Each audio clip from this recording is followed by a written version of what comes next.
नमस्ते दोस्तों। आज हम कक्षा 10वीं एंड 10th क्लास के बारे में अध्ययन करेंगे। इसका फर्स्ट लेसन है रासायनिक अभिक्रियाएं एवं समीकरण। इन रासायनिक अभिक्रिया क्या है और समीकरण। इस लेसन को पढ़ने से पहले हम थोड़ी बहुत संक्षेप में यहाँ पर जानकारी प्राप्त करते हैं। जानकारी ये प्राप्त करते हैं कि रासायनिक अभिक्रिया और समीकरण होती हैं, तो उसके लिए हमारे को इन रासायनिक विक्रियाओं को और समीकरणों को समझने के लिए कुछ इंस्ट्रूमेंट की आवश्यकता होती है, कुछ उपकरणों की आवश्यकता होती है। इसमें कुछ उपकरण आपको यहाँ पर बता रहा हूँ। जैसे यहाँ पर है ये है टेस्ट ट्यूब, यानी टेस्ट ट्यूब। इन टेस्ट का मतलब यहाँ पर है परख करना। जैसे हम एग्जाम देते हैं, अपने टेस्ट क्लास होते हैं, first test, second test, third test होते हैं। टेस्ट का मतलब परख करना। तो इस यानी एक प्रकार नली के समान ही इसलिए इसको परख नली रखा गया। परख यानी जो भी सामग्री हम लेते हैं उसका टेस्ट करते हैं और जिस नली के माध्यम से किया जाता है उसको परख नली कहते हैं। तो इसलिए इसका नाम क्या है, परख नली है। तो यहाँ पर जब भी रासायनिक अभिक्रियाएं होती हैं और रासायनिक अभिक्रियाओं में कोई भी अभिकारक आपस में अभिक्रिया करेगा तो नया उत्पाद बनाता है। तो इसलिए परख नली का यहाँ पर उपयोग किया जाता है। ठीक उसी प्रकार से यहाँ पर तो है एक, हम यहाँ पर तो है पात्र की बात कर रहा हूँ, ये है बीकर।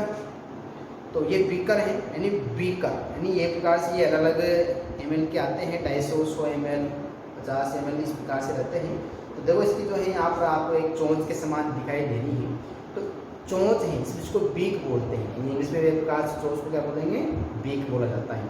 इसलिए इसका नाम क्या रखा गया है, बीकर रखा गया है। उसी प्रकार से एक विडोलक होते हैं जो कांच की छड़ी होती है, जिसके माध्यम से हम कोई भी सॉल्यूशन बनाते हैं तो उसको हिलाने के लिए यहाँ पर एक कांच की छड़ी का प्रयोग करते हैं। इसे क्या कहते हैं, विडोलक कहा जाता है। एक और इसमें हम काम में लेते हैं जिसको क्या कहते हैं, टेस्ट होल्डर। यानी होल्डर एक प्रकार से किसी भी चीज़ को पकड़ने के लिए, तो इसमें यहाँ पर से टेस्ट ट्यूब के माध्यम से निरीक्षण करेंगे, उसको पकड़ने के लिए इसका उपयोग किया जाता है। और इसको करते इस प्रकार से इसको यहाँ पर इसमें कोई भी सामग्री इसमें डालेंगे तो उसका उपयोग किया जाता है। तो ये तो सामान्य हम यहाँ पर बात कर रहे थे कुछ उपकरणों की। और पहले कुछ उपकरण जैसे हम प्रैक्टिकल करेंगे तो हम आपको जानकारी देते रहेंगे कि किस के लिए कौन कौन से उपकरण की आवश्यकता होती है। जब रासायनिक अभिक्रियाएं और समीकरण होती है तो इसमें मतलब यहाँ पर हम कुछ पॉइंट्स के बारे में बात करते हैं। जैसे रासायनिक बदलाव है, जब रासायनिक अभिक्रियाएं होती हैं तो उसमें कुछ न कुछ बदलाव होता है और हम अपने जीवन में भी प्रतिदिन देखते हैं। अभी गर्मी का मौसम है, गर्मी के मौसम में हम कोई भी चीज़ को, जैसे खाने पीने की चीज़, दूध है, सब्जी है, अगर इसको हम खुले में रख देते हैं, अधिक ताप होने के कारण वो एक प्रकार से खराब हो जाती है। ठीक है, तो अधिक ताप के दौरान एक प्रकार से क्या जाती हैं, खराब हो जाती हैं। तो खराब होने का मतलब है कि उसमें कोई ना कोई बदलाव जरूर हुआ है। हम उसकी गंध के माध्यम से महसूस करते हैं कि नहीं, वास्तव में गंध जो है एक प्रकार सही नहीं है, तो उसको देखकर हम महसूस कर सकते हैं। यानी रासायनिक बदलाव होता है, उसके कलर में कुछ परिवर्तन हो जाता है, तो कलर के परिवर्तन के माध्यम से हम कह सकते हैं कि इसमें कोई ना कोई रासायनिक अभिक्रिया हुई है। तो ये रासायनिक बदलाव यहाँ पर है। उसी प्रकार से लोहे की वस्तु है। अब ये लोहे की वस्तु आपको एक प्रकार से जंग सहित इसमें आपको दिखाई दे रही है। ठीक है, तो इसमें एक प्रकार से ये जो लोहे की वस्तु थी बाहर वातावरण में पड़ी होने के कारण इसमें जल से वायु से विक्रिया करी और जल से वायु से विक्रिया करने के दौरान इसमें एक प्रकार से जंग की एक परत इसमें लग जाती है, एक परत छन जाती है, तो भूरे रंग की। तो इसका मतलब है लोहे का यहाँ पर जो है जंग लग गया है। तो इस प्रकार से यहाँ पर रासायनिक बदलाव इसमें हो रहा है। संक्षिप्त जानकारी के माध्यम से हम आगे बात करते हैं रासायनिक अभिक्रियाएं।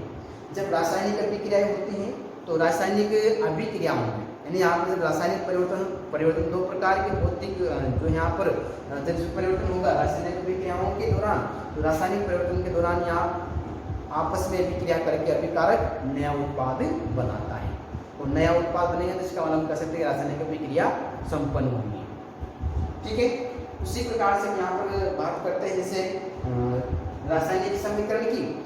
इस रासायनिक समीकरण को समझाने के लिए हम इसके अलग अलग प्रत्येक तत्वों के माध्यम को प्रदर्शित करते हैं। जैसे रासायनिक अभिक्रियाओं के रूप में जब रासायनिक अभिक्रिया होती है तो यहाँ किसमें परिवर्तन होगा, एक तो अवस्था में परिवर्तन होता है,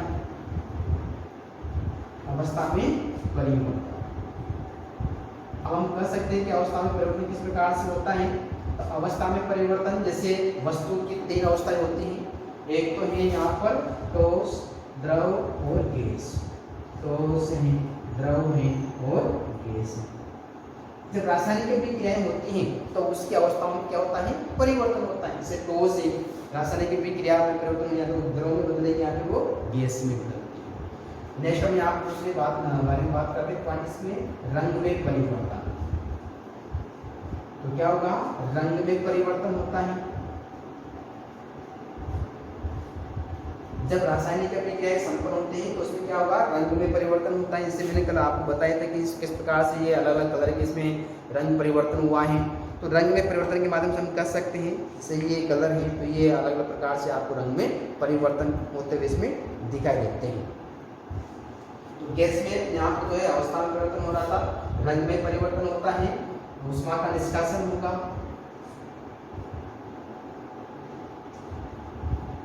ऊष्मा का उत्सर्जन या निष्कासन। जब क्या होता है, जब ये अभिक्रियाएं संपन्न होती हैं। तो ये रासायनिक अभिक्रियाओं के माध्यम से हमने इसको समझा है कि किस प्रकार से यहाँ पर जैसे टेस्ट ट्यूब थी, है ना, उसी प्रकार से यहाँ पर जो है लोहे का है वस्तु है, इसमें किस प्रकार से पहले जो लोहे की वस्तु थी, जब बाद में ये वातावरण में रहती हैं तब ये वायु से जल से अभिक्रिया करके इसके रंग में परिवर्तन हो जाता है। उसी प्रकार से तापमान में परिवर्तन होता है। नेक्स्ट पॉइंट की हम बात करने वाले हैं, तापमान में परिवर्तन। जब उससे ऊष्मा निकलती है, ऊष्मा निकलने के दौरान क्या होता है, तापमान में एक प्रकार से परिवर्तन होता है। ये रासायनिक अभिक्रियाओं के दौरान होने वाली इसकी अवस्था में परिवर्तन होता है। ठीक उसी प्रकार से रासायनिक समीकरण क्या होती है, रासायनिक समीकरण के माध्यम से हम समझ सकते हैं। जैसे मैग्नीशियम, ये यहाँ पर उदाहरण दे रहा हूँ, यहाँ जैसे मैग्नीशियम ऑक्सीजन से क्रिया करता है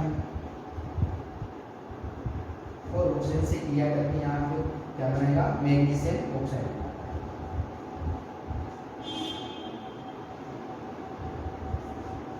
मैग्नीशियम ऑक्साइड ये ऑक्साइड है यहाँ पर, इसलिए इसको मैग्नीशियम ऑक्साइड कहा गया। अब ये जो है रासायनिक अभिक्रिया को इस प्रकार से विस्तृत रूप में हम इसको लिख रहे हैं और इसको संक्षिप्त रूप में लिखने के दौरान यहाँ पर कुछ शब्दों का प्रतीक का उपयोग किया जाता है। जैसे मैग्नीशियम को लिखने के लिए Mg का प्रयोग करेंगे, ऑक्सीजन को लिखने के लिए O का प्रयोग करते हैं और इसको संक्षिप्त में इस प्रकार से MgO लिखते हैं, मैग्नीशियम ऑक्साइड। इस प्रकार से आपने मैग्नीशियम ऑक्सीजन और ये मैग्नीशियम ऑक्साइड है, ये इसको तो हम क्या करते हैं, यहाँ पर जो है शब्द समीकरण के माध्यम से इसको प्रदर्शित करते हैं और ये जो प्रतीक समीकरण के माध्यम से यहाँ पर उसको प्रदर्शित करते हैं। तो ये संक्षिप्त में हमने इसके बारे में अध्ययन किया। सभी का धन्यवाद।